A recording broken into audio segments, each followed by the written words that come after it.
All right, YouTube. Once again, it's Kennard Vernon Stewart here for the podcast. Talking Auburn football. Go ahead and like the video, comment, and subscribe. And as always, it's great to be an Auburn Tiger, War Eagle. A lot of crazy news coming out of the plains. Man, I'm getting my voice back. That's why I haven't done a lot of videos in the last few days, in addition to some stuff I had going on at work. But it's all good because we're in the midst of the 2021 season, where there's a lot of questions. Right now, Bryan Harsin and Derek Mason being tested positive for COVID. And then you got the media outlets, talk about irresponsibility and all of these other things with Bryan Harsin. That could be true, could be not true. But, that's up for debate. Either way, the show is still going to go on. Auburn takes on Akron, first game of the season, which gives Auburn a little leverage, because from what I hear, word on the streets is the offense is continuing to kind of struggle a little bit, and the quarterback situation is still up in the air. I'm going to talk about Bo Nix and TJ Finley, Demetrius Davis, their situation, because Bo Nix has actually been here before, to where he has had to face a quarterback battle. And just for lack of a better way of putting it, Milo's teeth just got to tighten up on that. But we're not going to talk about the quarterbacks today. What I really want to talk about, though, is my man Ladarius Tennison.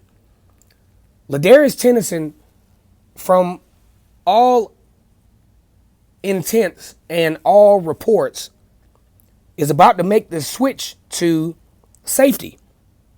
He's about 5'9", 100 and probably 90-something pounds.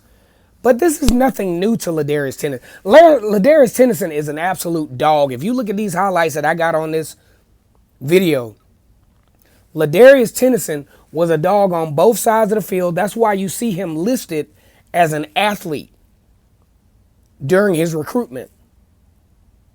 When you're an athlete, that means you can do a lot of stuff. He played running back. He played wide receiver. He was on the jet sweep. Matter of fact, most of his highlights were offensive highlights. But man, when he was on that defensive side of the football field, it was an absolute disaster for the opposing team. You talk about a ball hawk. You saw bits and pieces of that with Ladarius Tennison when Auburn was kind of struggling on defense last year. And, the nickel position was kind of in disarray, for lack of a better way of putting it. And Ladarius Tennison came in and proved, man, I need to be the guy. So I don't think this is an overall bad thing. And this also leads to what will help Auburn during the stretch of SEC play.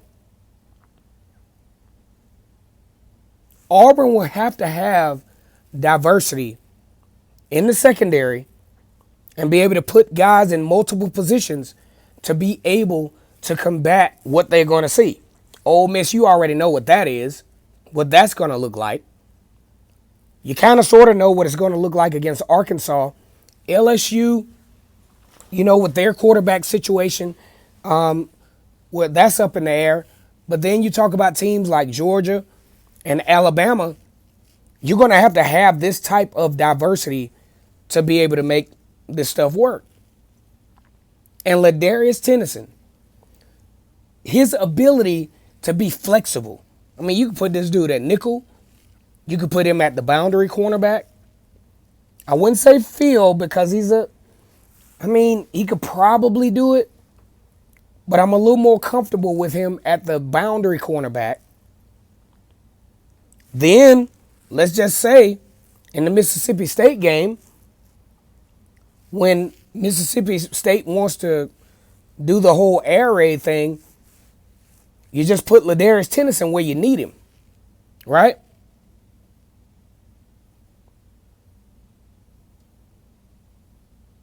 So I think while we're focusing on, what the media is trying to project as, Bryan Harsin being irresponsible with the COVID-19 thing, I mean, yeah, that's up for debate. That, I mean, you can debate that if you want to. But you want to look at, as an Auburn fan, you want to look at what you got in front of you. You got some good stuff in front of you. The good news is, like I said before, Auburn's offensive line may be struggling. The quarterback position may be struggling. The wide receivers, the running backs. And usually in a fall camp, the defense is usually going to be ahead because they are a read, react, attack. Offense has a little bit, have more moving parts as far as execution goes.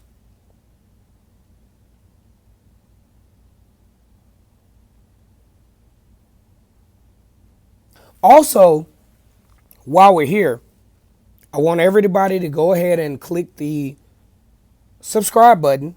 We got to continue to grow the channel. We've kind of slowed down a little bit because I haven't done as many videos as I normally do.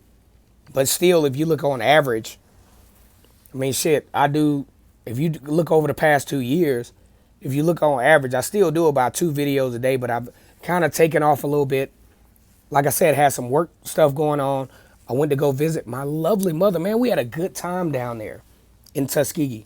Actually, had an opportunity to go out for the first time in a long time. It's this little club right outside of Auburn called the End Zone. Man, they got hookahs and all that other stuff. Man, we had a great time down there. So if you're in Auburn for a football game, I actually plan to go to a football game this year. Make sure you hit the End Zone. Make sure you probably hit Mama. Matter of fact, by show of hands, is Mama Goldberg still open? College Street, when you get off on exit 51, man, there's a lot of stuff happening, like a lot of hotels and all those different things. So Auburn definitely a different experience from my portion of time in Auburn, say 20 years ago when I was going to school there, and I say 10 years ago when I was going there a little bit more frequently than I do now, because having a family living in Georgia and the type of job that I do with the responsibilities that I have. But go ahead and check that out. But either way, Ladarius Tennison, I want you guys to look out for this change. This guy's, he's a great athlete. Great athlete. He can do whatever you need him to do, but Auburn has decided to put him at the safety position, and I think it's a good move. If nothing else, you talk about guys like Donovan Coughlin, Bardarius Knighton, and Smoke Monday. You got a really diverse backfield as far as safeties go. Then you team that up with the cornerbacks. Roger McCreary, Jalen Simpson. Guys like those. Then the linebacker core. The biggest question to me is going to be the defensive line. And I think those guys will be okay. Lee Hunter is going to have to step up and be a dog, right? Tony Fair, put him in the mix. We're going to talk a little bit more about that. But Auburn fans, I want y'all to get fired up about this. As a matter of fact, in the comment section, let me know where you all are from. Let me know if you're going to be able to go to the first game of the year. As a matter of fact, I'm not going to be able to go to the first game of the year. You'll probably notice that I might be a little quiet until late with my analysis of the Auburn versus Akron game, because my sister is actually getting married that day. So I'm going to be real quiet that day. But rest assured, just like we always do, I'm going to do if I can do the post-game analysis on Saturday. It's kind of shaky, but definitely going to do the morning after show that I always do. I've done it for 2 years now. And also going to start on Mondays the Tiger in the Room, where we talk about what Auburn needs to work on and things like that. And then we're going to talk about some key points for Auburn going into their next week. Go ahead and share this video to as many media outlets as possible. Like or dislike the video as you see fit. Let's flood the comment section. Let's start talking about this stuff, because I know I hadn't been on in about a real strong in about 2 weeks. And also, if you feel compelled to, leave a donation to the channel. $KENNARD STEWART at Cash App. And as always, it's great to be an Auburn Tiger.